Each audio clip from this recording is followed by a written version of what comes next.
Hey everybody, welcome to the last session of Black Friday Cyber Monday Prepathon, day 5, and I could not be more excited, as our guest can't be, to have Andy Crestodina of Orbit Media, phenomenal Chicago digital leader, national digital leader. I'm going to give him that credit as well. Global digital leader. Oh, come on, Andy. And, I don't think so. Also a great local friend and an ally in all things digital. I'm going to let you do the show, Andy, because you are excellent at this. Thank you so much for being part of our Black Friday Cyber Monday Prepathon.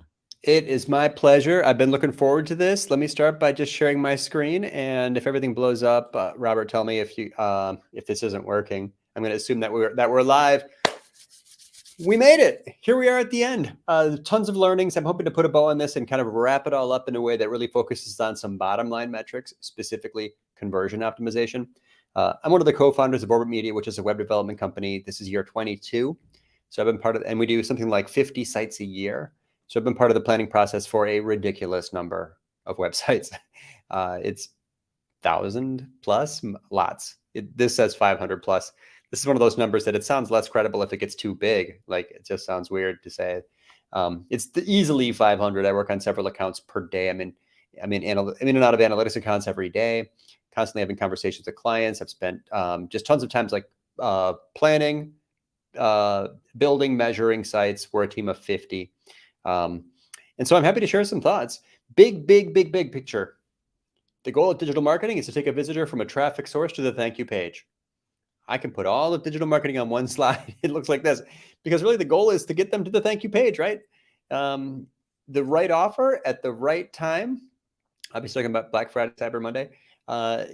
Visitor discovers page, considers product, decides it meets their needs, adds to cart.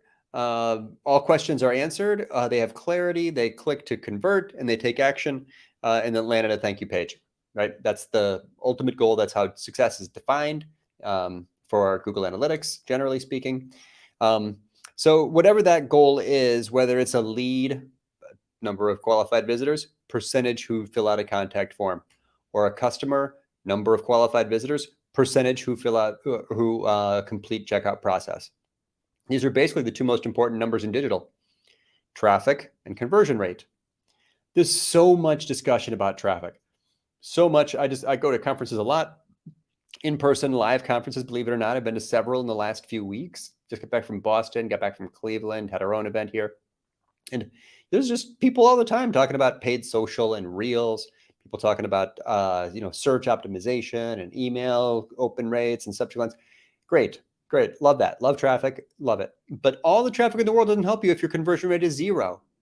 So we should be paying at least as much attention to our platform, adding clarity, removing friction, maximizing the percentage of people who buy, right?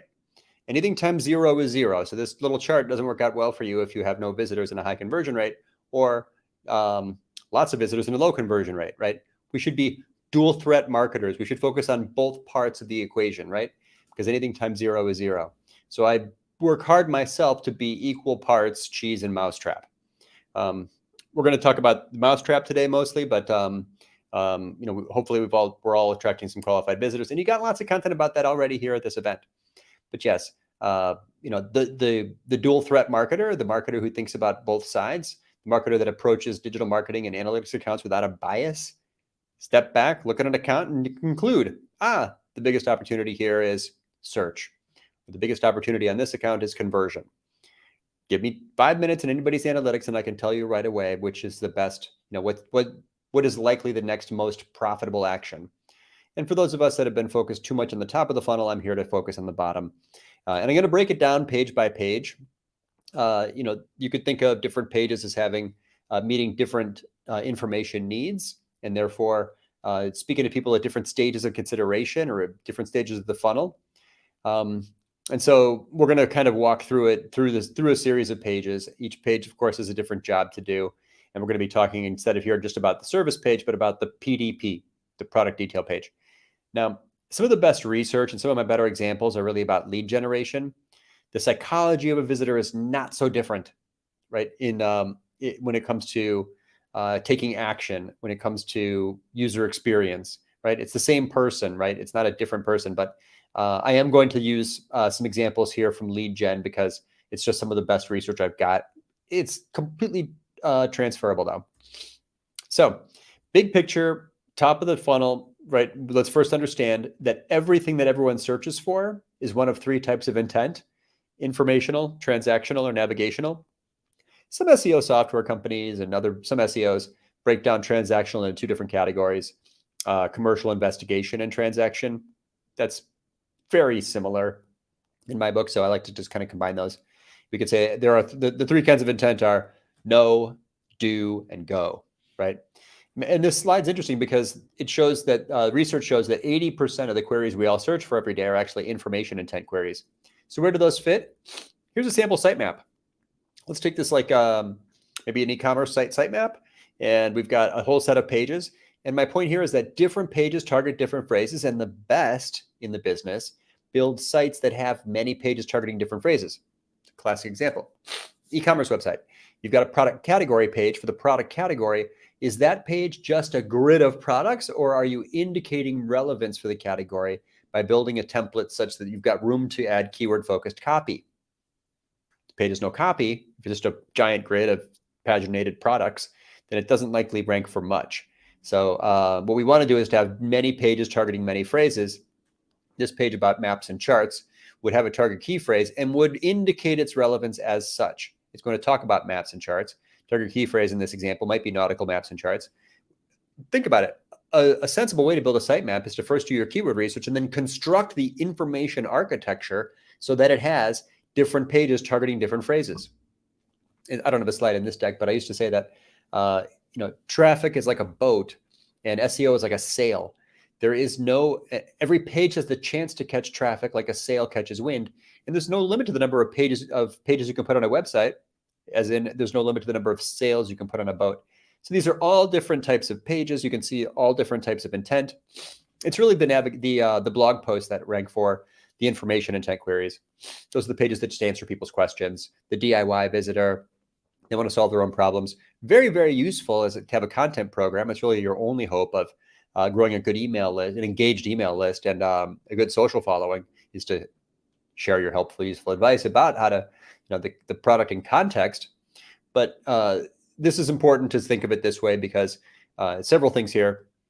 Homepage is the page that can rank for the most competitive target key phrase. Also, this shows that not every page has to be in the main navigation. I've got lots of pages down here. See this off nav pages. You can make all kinds of pages. They don't have to be in your main navigation. I have decoupled the SEO considerations from the UX considerations. Okay, not everything needs to appear in the navigation. But e-commerce sites, really often your best SEO opportunity is that product category page. No reason why all these products themselves can't be optimized, but I think it's a gap. It's a missed opportunity when people build e-commerce sites that don't have room for content. Maybe it's below the products on those product category pages. Okay, let's talk briefly about that idea of sharing helpful, useful advice. This is a template, a generic template for a blog design. We will be sharing these slides. I'm not going to read every word here, but the idea is simply that you're going to get better results from all of your content marketing forever after if the template of the blog main page and blog detail page support your goals well. What's a successful blog template look like? It's personal. Okay, you got room for faces. And this is an example from Copy Hackers. Beautiful, right? It's like lots of people here. It adds credibility, right? If you're into SEO and you've read all the news about search the last few years, EAT, expertise, authoritativeness, and trust. These are, it's not a search ranking factor, but it's mentioned like 130 times in Google's quality rater guidelines. The point here is that you want to show that the page is credible by demonstrating the expertise. In this case, the word peer reviewer adds credibility. Now, this is a lovely template. I love it partly because it doesn't show any dates. If you write evergreen content, I highly recommend removing the date from your blog, unless you think that'll help you. Here's CXL. They put the published date, then they put the last updated date. So this is Pep Laya's website. He's getting around that problem of dates making content look old by using the date to make the content look fresh. You can see this article was originally published 9 years earlier, but he keeps it updated. So that's a fun example. Visual prominence is affected by color. The top of the visual hierarchy at this page is clearly those giant share buttons. Really? Is that where you want my eye to go? Web design is an act of mind control. You're designing and creating a visual hierarchy that will control the visitor's attention to guide them to those most important things, the things that they need to get, right? The most important things for them to have a positive experience and convert at the maximum possible rate. That really, like the Reddit button as like Pinterest, is that the main thing you want me to look at on this page? It's a problem, not a good idea. So it's just a useful framework for looking at anything on your site. Go to your top page, start at the top, and ask yourself, look at the visual hierarchy, because that's what it is. That's what a web page is. Ask yourself, is the most visually prominent thing at this depth or any scroll depth also the most important thing to the visitor or the most compelling thing you can show? Here it's just distraction, not good. Blog content is always more effective, and any page really should try to hold the visitor's attention by being very visual. If I go to one of your pages and I can scroll down to a depth, or there's a long scroll depth where there's really nothing of visual interest, you've got a problem. You've got a high bounce rate. You've got a low engagement rate, whichever metric you like, Universal Analytics or GA4. GA4 does not have bounce rate in it anymore. We were just talking about that, Robert and I, a minute ago. And you can prove this to yourself with a tool that tracks scroll heat maps. So more visual pages, more engaged visitor. I'll show you an example of that in a minute of how Google knows this. One of the best outcomes from a visitor to one of these information intent pages, phrases and pages, is actually that the visitor subscribes, right?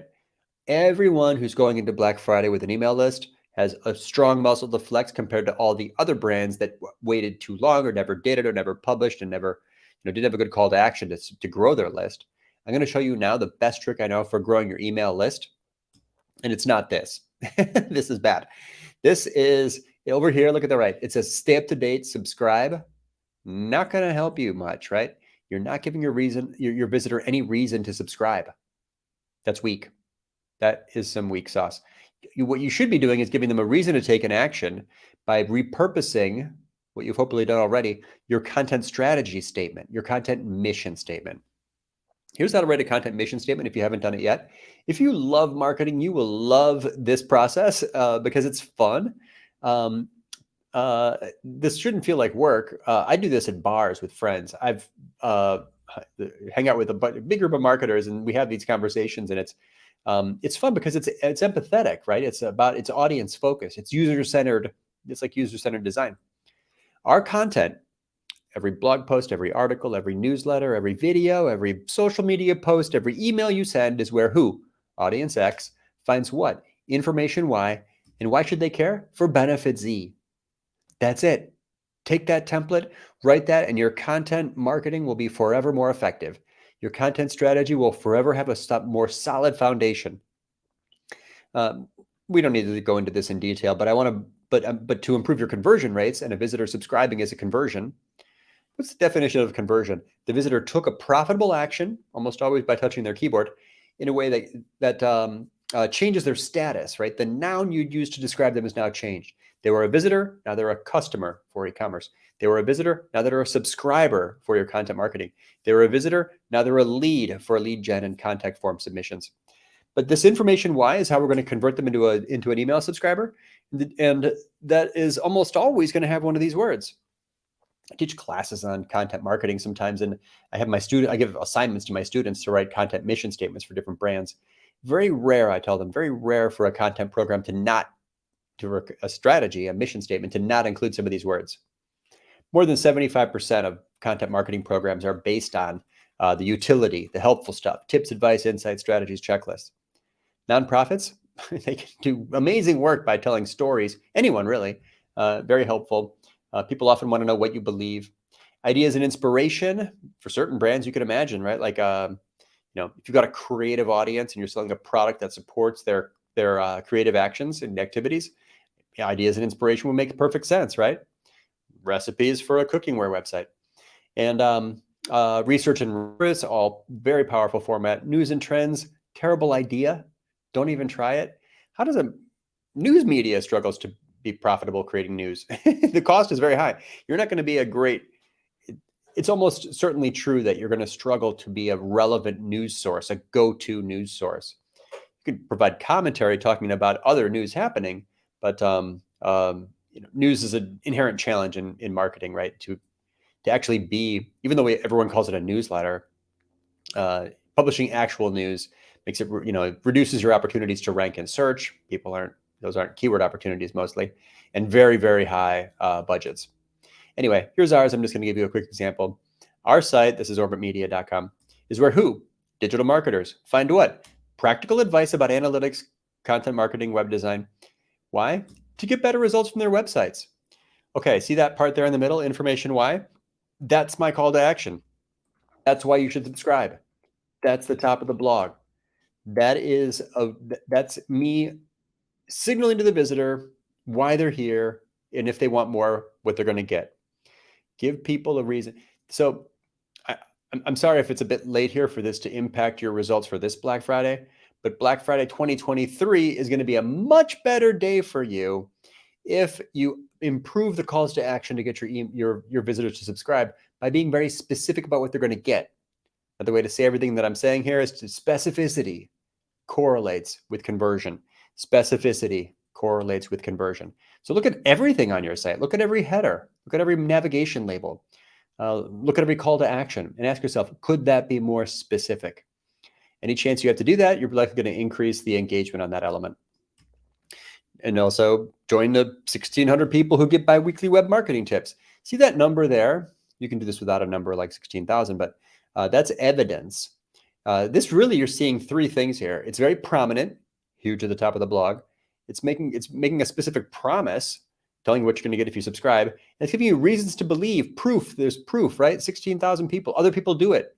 It's called the conformity bias. Triggers the conformity bias, makes you want to take action, right? Those are the 3 Ps of email sign-up forms. You're going to see a conversion lift. If you don't call me, we're going to look at it together. This is a very reliable win for growing your email list, and which I can't name a single digital strategist that is not obsessed with email list growth. You can't rely on Google to send you traffic. You can't rely on social media to continue to provide engagement or give you access to your own followers, right? Big tech is not in business to help you. They're not. They're just not. But email, you own that. It's one of the few things you actually own. You don't own your rankings or your followers. You own your email list. You own your content. You own your domain. You own your website. These are, that's why it's special, right? So I recommend growing your email list by adding the 3 Ps. It'll look like this: prominence, promise, and proof. You can look at these examples later. Okay. Now I want to suggest that one of the next key factors, speaking of search and the reason why Google is getting more challenging, I collect screenshots of Google search results pages, SERP, they call them, search engine results page. I collect screenshots of search results page, and I have for many years. And when you compare them side by side over time, it's enlightening. It shows you how challenging digital is getting. Kind of reinforces that point about growing your email list. But look at this one. This is like a wedding dress phrase. 2016, 2022. If you ranked number 1 in 2016, you were only 240 pixels from the top of the viewport. If you rank number 1, still number 1, same ranking, right? In 2022, you rank 500 pixels down from the top of the viewport. You're below the fold. Why does everyone obsess about rankings? We should be talking about how high your position is on the page and how much visual noise there is. What's the likely click-through rate? We all, anyone who's watching this, has realized for years that organic click-through rates from organic rankings, I guess we now call them traditional organic rankings, has been on the decline for years. Why? Because there's so much visual noise. Here again, I'm making the case to add visuals to your content. I said a minute ago, we should all add something of visual interest at every scroll depth. Google took that advice. I don't think they got it from me. They have a machine learning thing that's constantly teaching itself new tricks. I don't know if Google even knows anymore why Google ranks, how Google ranks things, right? It's basically a huge robot. But look at these. Look, I'm going to scroll down now. The 2016, there were 12 pictures. 2022, 54 pictures. Here we're making the case for visual content. If you're considering targeting a phrase or imagining what a visitor might be interested in when they can think about a topic or product, see what Google's showing them. You can see immediately if Google believes that a visitor who's interested in X wants to see Y, right? Wants to see these, which types of assets.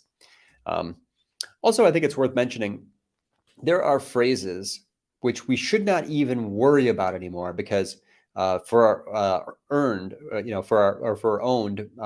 rankings, this is a key phrase: best vacuum cleaner. It's got ads at the top, and if you scroll down, there is not one vacuum cleaner company that ranks for this phrase. So one way to look at this is that what is the search strategy here? You have a 0% chance of getting your business to rank in here. So your next play, your next best move is called digital PR. Your job now is to engage with, network with, collaborate with the writers for these websites so that you can appear in that list on that website. It's got to be worth a lot to rank and, to be on this list at Tom's Guide or to be one of these top 5 best vacuum cleaners. How do you do that? It's called digital PR. It's a different kind of SEO. So you thought SEO was about like researching keywords, making search-friendly content, indicating relevance, title tags, headers, and body text. Nope, not for this phrase. Your only play here is digital PR. So with the right relationship, it's actually possible to capture demand for Black Friday now, because if someone at one of these companies updates that article, you can appear, right? That article appears for the key phrase, and if you appear at the top of the article, it's like barnacle SEO. But it's an important. You really have not finished researching a key phrase until you've looked closely at search results pages and concluded that that's a phrase that would have high click-through rate, or concluded that our best move here is to do PR and try to be present in those places. This is where demand is flowing for the topic. Best vacuum cleaner. People probably, this phrase is worth tens of millions of dollars. There's probably people searching for that right now as we speak. Literally at this exact moment, someone's hands are moving toward the keyboard and they're typing best vacuum cleaner. And whoever wrote these articles is steering lots of demand. That's got to be your best friend, right? So the reason I'm here is because of a relationship that I've got with Robert and with Saad. Relationships are key to digital, right? It's not, if you want, the best at SEO are actually very good at networking. Sounds weird. That's what's happening, right? I can win for this phrase, but not with my site, not with owned. I got to do it with earned, right? Digital PR. Okay. So those are 100% blogs and big media sites. You've got to have a different strategy. It's been something I've done for years. Something I will always do. This is a chart showing everything I've ever published in my career. I've written like 540 articles about SEO and analytics and digital marketing. For many years, most of my content was published on other websites. A lot of those articles still rank, right? 10 years ago. And now, so now, got a better platform. People already know about us, right? So I don't have to do that anymore. Yes, I do. I will never stop. Why would I ever stop writing for other websites? It's one of the very few shortcuts. You write a search optimized article for one of those publications that ranks for these phrases. Boom, right? Put yourself in it. Pretty amazing. Okay, moving on. We're on a homepage. Visitors on homepages tend not to scroll. I took a bunch of homepages with scroll heat maps and overlaid them one on top of the other to make a composite scroll heat map for tons of websites, and found that maybe 1 in 4 visitors scroll at all. 73% don't see anything below the fold. They simply go straight to the main navigation. So it's our job to make sure that the top of our homepages are specific and descriptive and to pass the barbecue test, right? Or the cocktail party test. If I met you at a party and I said, "What do you do for a living?" and you read me your homepage headline, would I know what you do? So, what do you do for a living? I prove the impossible wrong.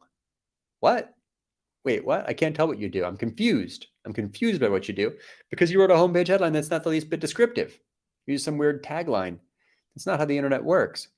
There's an e-commerce example. What is this? Backyard barbecue test, right? What do you do for a living?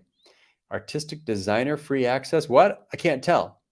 Does anyone having an idea what this website's about? This is actually an e-commerce site for sewing machines, embroidery machines, right? Even this fails the backyard barbecue test because the title isn't descriptive, but the picture is saving them and making up for it. So we should, at a glance, your visitor needs to know what you do, because their first question is always, am I in the right place? Agility to plan for all futures. What? Huh? I can't tell what you do. We build capability, deliver results. What? Huh? I don't know what you do. I can't tell. There's millions of examples of this. So the point here, it's good for search and good for your visitors, is to just indicate relevance, show them where they are, tell them that they're in the right place. If you want to confirm this for yourself, you can take a screenshot of the top of any of your pages. Maybe a product category page is a good one. Your About Us page, your home page, and just ask yourself, like, upload this to Usability Hub, and then write one question. I had a client who wanted to make this their homepage headline. What do? We put our people first.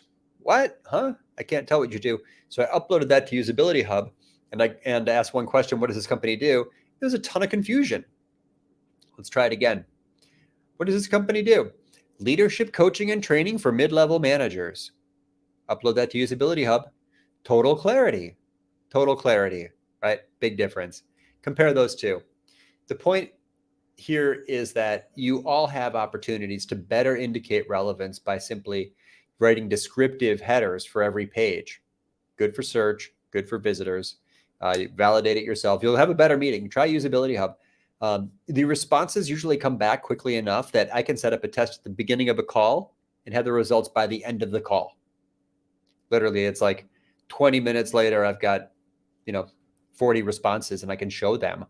And then the conversation's over. If you're an agency, you're going to have a better meeting. Go have a great meeting. I want you all to have great meetings. And to have a great meeting, you need to bring some data. If you don't bring data to a meeting, a person, a highly, a powerful executive or a big stakeholder is going to come in with their opinion, and you're going to get run over. They call it the hippo, the highest paid person's opinion. The only way to defend yourself from a hippo is to bring data. Opinion versus opinion, the highest paid opinion wins. Opinion versus data, the data should win. The data should win, right? Okay. Similarly, I want you all to use descriptive navigation labels. Once again, same theme. Specificity correlates with conversion. The purpose of a navigation label is to segment the visitor. For the marketer, it's to segment the visitor so they go onto a page that's more specific to their needs. For the visitor, is to help them accurately predict what they get if they click. We don't need people to scroll on the homepage. In fact, the goal of the homepage is to get the visitor off of the homepage and into the catalog. Great. Makes perfect sense, right? That's all we need. That's the job, right? So if your homepage, if your navigation looks like this: products, learn, companies, support, links, what? You can't tell what this company does. Nobody knows what this company does. They use navigation labels that were common to millions of websites. On the other hand, here's one. What does this company, if I'm looking for something, I can tell if they've got it. I can tell where to go. Wholesale medical supplies. Done. I know where I am. I know where I'm going, right? The click-through rate, there'll be very low back button activity, also visible in your analytics, for visitors who click on that, because what they get is very clear to them, right? Why would there's no confusion. So once again, ask yourself, did you use headers, labels, subheads that are specific and descriptive? They indicated relevance to the search engine, and they told the visitor where they are, that they're in the right place. Product, services, about, blog, contact. What? Huh? Nobody knows what that is. And that's millions and millions of websites that have that exact same navigation. On the other hand, compasses, chronometers, charts, and maps. What did I do there? I took the main product categories out of the sub-nav and put them in the primary. And then I took the less important primary labels and put them into secondary, that eyebrow, they call it. About, blog, contact. That's not for the buyer, right? That's for the person who's kicking tires or looking for a job. Compasses, chronometers, charts, and maps. That is to segment my visitor, direct them, scoop them right into the product catalog by using descriptive navigation labels. It's going to improve your click-through rates. If you want to confirm it, just go look at the navigation summary for your homepage. Google Analytics, all pages report, click on a page. Then that tab at the top, it says navigation summary. Go to navigation summary. For GA4, you have to create an exploration. We'll talk ask me later. I know how to do it. It's definitely a bit trickier. A lot of us aren't yet in love with Google Analytics 4. I try to keep a positive attitude. It's going to be fine, people. We're all going to be fine. Anyway, moving on. Slideshows. I've got a problem with slideshows. That example from a minute ago where I showed that sewing website. This is the first slide. What? Can't tell what they do. This is the second slide. Specific, descriptive, helpful, meaningful, right? So the problem with slideshows is they really hide some of the best stuff. Very unlikely the person's going to see it unless they proceed to the second slide. Compared to this example, right? The second slide tells you they're the best hospital in the world. First slide, can't tell what they do. Oh, it's actually the 8th slide finally gives the strong evidence. They hid. So the designer probably said, I've made a slideshow so that you guys can put all kinds of stuff in there and everyone can see it. No, what the designer did was they hid all that stuff until they clicked. Slideshows are not a way to show things. They're a way to hide things.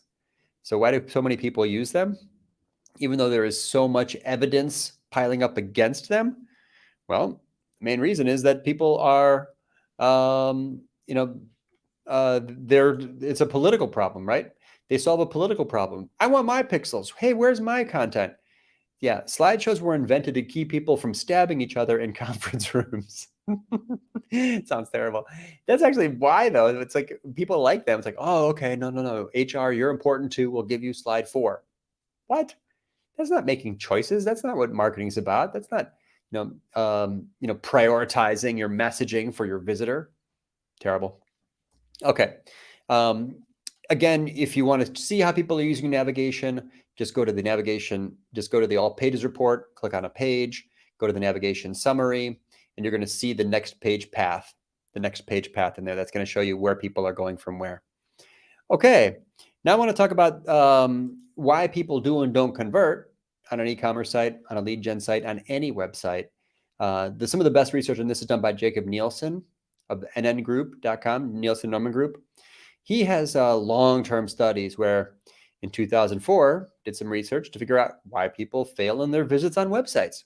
Repeated it 12 years later and found that the reasons are really the same. Visitors fail on their visits and don't buy, another way to say it, right? Conversion rates are low because missing information, findability, search, same thing, missing information, right? These are, people can't, if someone can't get an answer or if they can't get their concerns addressed, they're just not going to buy. That's it, right? So what's our job as web developers, e-commerce product managers, right? UX experts. Our job is to expose the most important information, make sure there are no gaps, make sure the information is prioritized. That's the game. If you don't know what the information needs of your audience are, you can do some research, right? Do a survey or start doing interviews. Take me back to that moment when you first realized that you needed help. Well, we're going camping. We got a bigger family than we used to. We need a bigger tent, whatever the thing is, right? What else did you try? What didn't you love about it? Now you know the alternatives. What almost kept you from buying from us? If you don't know why people don't buy, why they don't add to cart, you're going to have a really tough time improving your conversion rates.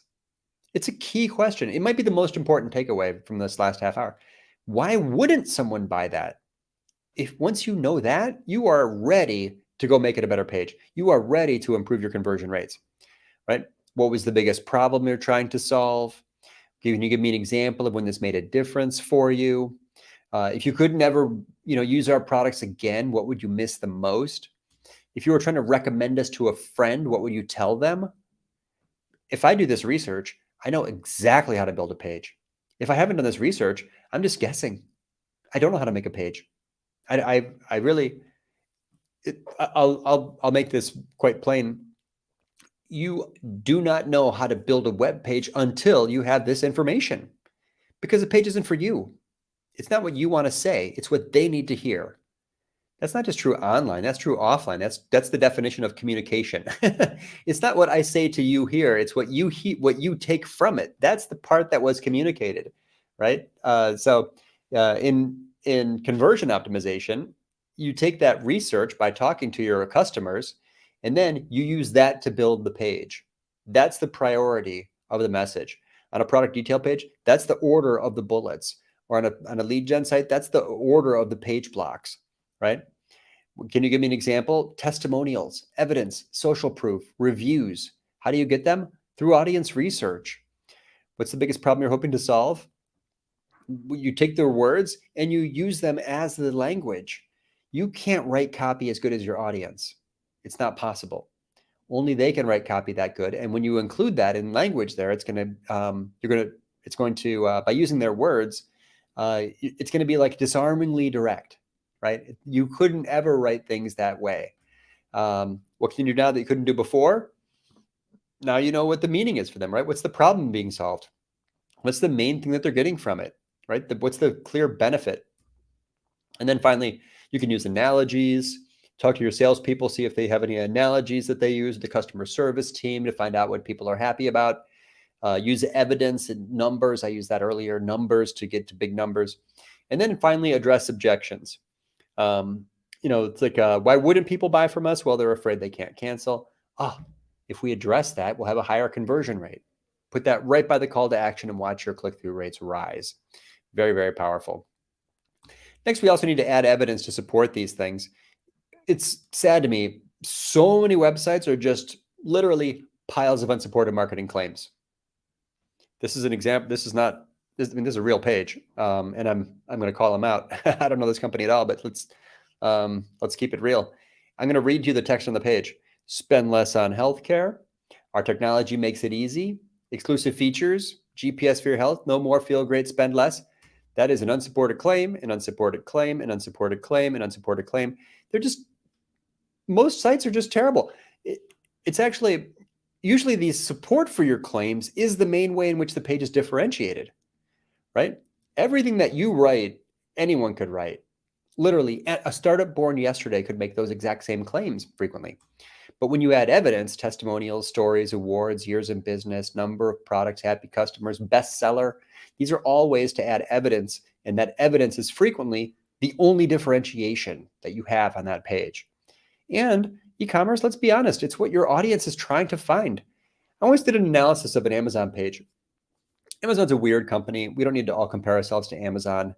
They do stuff that we should not do, right? Because they're just so big. They have profit centers we don't have. They're going to sell ads for other websites on a product. It's nuts.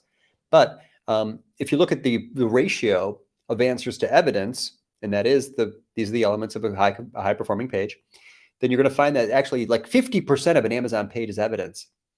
I literally took a screenshot. I literally used Photoshop to measure pixels and do the math and figured out about half of an Amazon product detail page is evidence, is reviews and stars.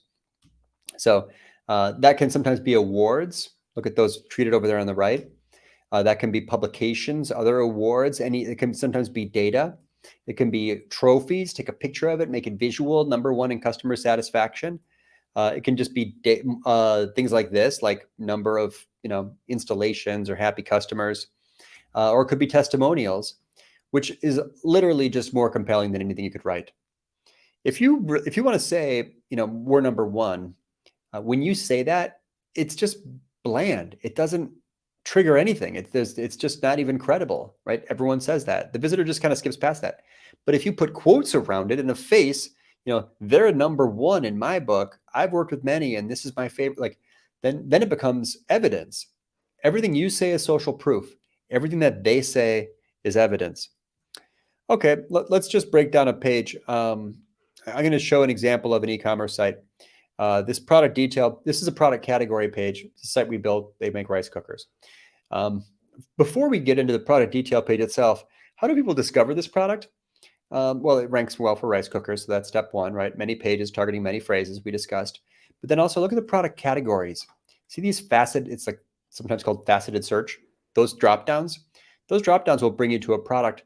But those dropdowns do add quite a bit of visual noise. Are visitors using all of those? I can find out. How do I find out? I look at the analytic. I look at the this is using what's it called? FWP, faceted WordPress or something. It's the way that it doesn't matter the tool, but the way that it's built shows in the address bar the facets. So when I go to look at analytics, I can see FWP underscore categories, FWP underscore categories, FWP underscore product underscore features. This, I've blurred out the numbers, it's a client website, but I can see literally the engagement on these. How popular is each drop down in each category, in each facet? Now I can iterate. Now I can make better decisions. Now I can help the visitor find what they're looking for faster. It also has these pages, the likelihood that the visitor buys over here on the page value. I didn't blur this, so you can actually see some of these are ridiculously more valuable, more likely to convert than others. 11 cents is the value of that page. $1.36 is the value of that page. Wow. So now you could imagine how you could prioritize differently the order of the drop downs in there. Anyway, let's look at a page, product detail page, before we wrap up. And I want to just point out that there is a visual hierarchy here. As I said, every page is a visual hierarchy. In fact, every scroll depth at every page is a visual hierarchy. And your job is to manage that hierarchy as a content, e-commerce website manager, as a UX, as a conversion copywriter, as a web designer. That's the game, is to create a visual hierarchy that guides the eyes through a series of messages that roughly align with the prioritization for the visitor's needs. That's what we're doing here. Okay, so now look at the product name, meaningful, right? It's not the SKU, very small. That's not meaningful to them. You see the variance, you see the dramatic difference in the text treatment for those two elements. Yeah, if you've got a product detail, if you got a product description or a product name that has some crazy long SKU in it, ask yourself why you're showing the visitor a bunch of stuff they don't care about, because it's not important, not usually important to them. It depends case by case. The design itself is black and white. The only color here is the images. Why? Because they didn't come to see the design, they came to see the product. So as we navigate these images, the gallery would help us see, you'll see how these pictures would really pop. BPA free 1-year warranty. These are upsells that build confidence in quality. So they're treated with, not with text, but with a graphic, right? We want the visitor to see those. That's sometimes answering infrequently asked questions, but those might be important to the visitor. It builds my confidence as I see them. The prominence of the add to cart button, the clarity around the price, the downloadable manuals, the order of the copy, right? The short paragraphs or short bullets. And then what do you do with it? Endless possibilities. Giving me ideas, right? This looks delicious. Getting hungry looking at this page. Overview and specs. You got the warranty, the weight, product dimensions, right? Downplayed a little bit, right? But here, getting more text, you're scrolling down, so we're going to keep giving you more and more. Featured recipes. Wow, I'm getting ideas for what to do with this. I'm imagining myself. I can see this now in my kitchen. This is the benefit of actually buying the product. And then finally, we're at the bottom of the page, and you can see, the related products you might also like, beautifully treated, not visually noisy at all, not detracting from the page. And then the bottom, right, we're talking about how, the sign up to receive recipes, product tips, special offers, and more, giving them a reason to take that final action. Whew. Robert, I'm going to tab out of this. I'm going to stop the share, tab out, and maybe we can take a question or two. I could go on all day, but I think we've covered quite a bit there. Oh, muted? Yeah, gotta hit that unmute button. Didn't want to cough during the honestly phenomenal presentation. Boy, oh boy. So I decided that I don't ever have to worry about SEO anymore. Just worry about the site, right? I mean, I know that's insane oversimplification, but let's ask the question. What would you, if you could, make better cheese or fix your mousetrap, what should you do first? You'd fix the mousetrap, right? Yep. The only case to be made for increasing traffic before improving conversion rates is that you need more traffic to get more data to make better decisions about your hypotheses for improving the conversion rate. But for the most part, I didn't say anything that would be unlikely to work. I mean, every one of those things should work. I would actually, SEO is only one source of traffic. Look at your analytics. You've got maybe lots of other sources of traffic. Conversion rates improve results from every single visitor. Everything that you do to drive traffic forever after is more effective if you can improve your conversion rates first. Is it crazy to say?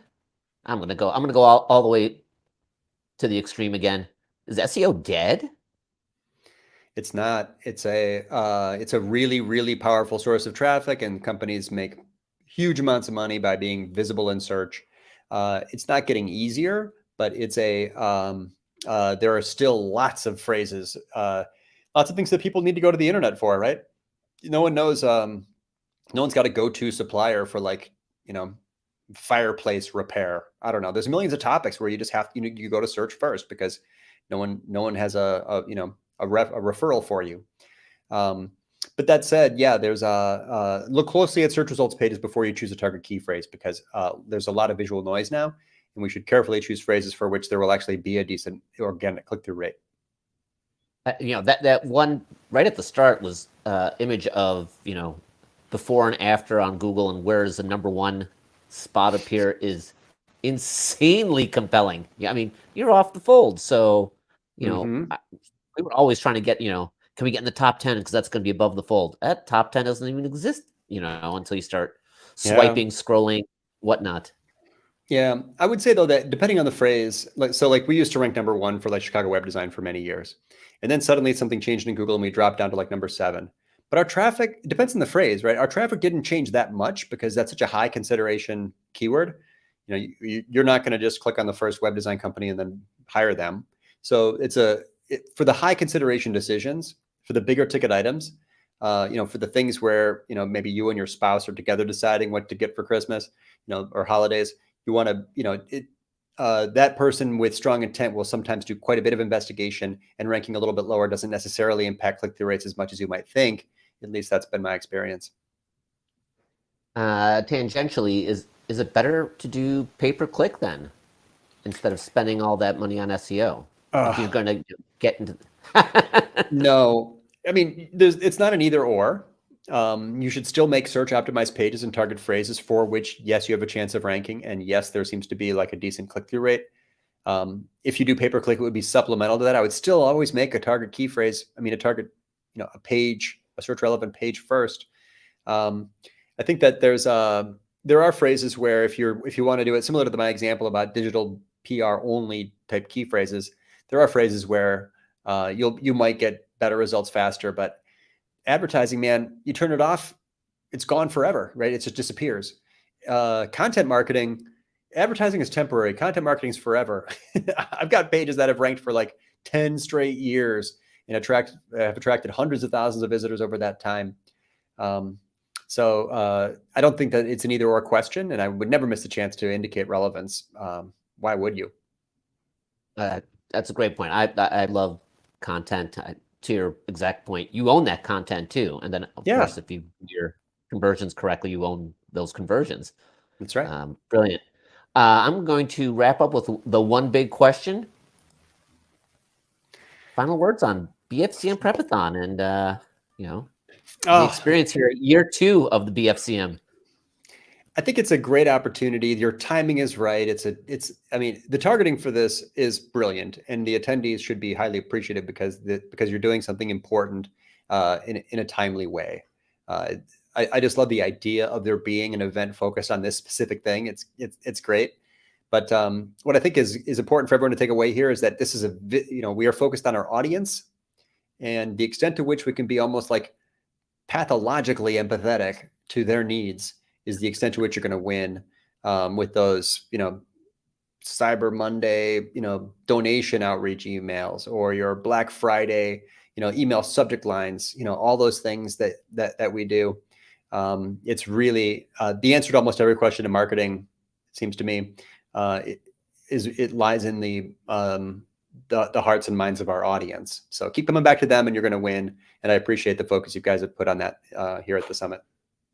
Thank you, Andy. I'm going to keep you on while we just do a couple more fun announcements for the rest of the week. So we have our Amazon gift cards. Go into the comments. Follow the pinned comment instructions to make magic happen there. We'll be announcing winners October 31st. So that's really, 3 days from now. Time flies when you're having BFCM fun. So that's the one. We will also have a surprise podcast webinar, Prepathon live stream on November 7th. Please follow along on Twitter, social media, and our YouTube. Yep, there is something big is coming. Thank you, producers.